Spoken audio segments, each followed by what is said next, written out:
Torah 10, avec l'aide d'Hachem, Pisrout, Rabbinan, Rahman Nachman, Meuman, et telles sont les lois que tu placeras devant eux. Quand Dieu en préserve, pèse sur Israël la menace des jugements sévères, la rigueur stricte de la justice peut se voir adoucie par des danses et des battements des mains.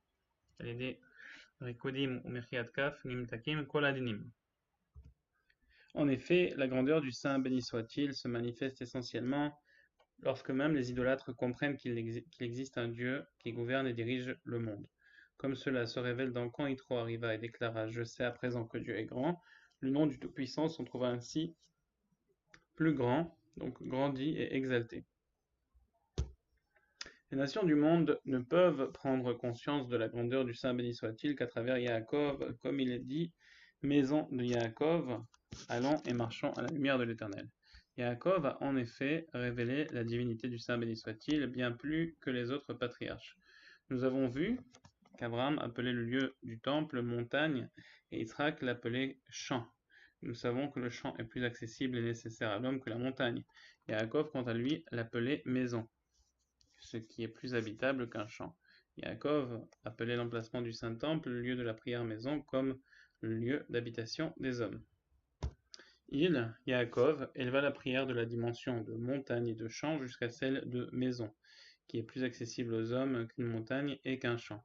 La notion de maison est compréhensible également pour les idolâtres, comme il est écrit « Ma maison sera appelée maison de prière pour toutes les nations ».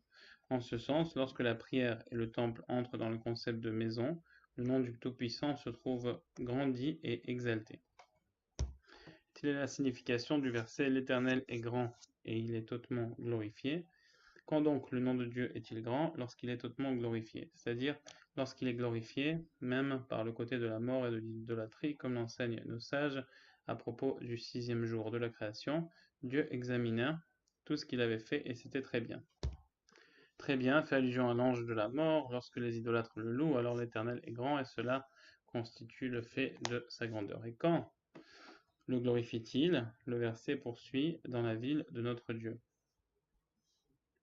Ils peuvent plus facilement le glorifier lorsque la montagne devient la ville de notre Dieu, lieu d'habitation des hommes. La maison est une notion plus accessible pour les hommes que celle de champ et de montagne.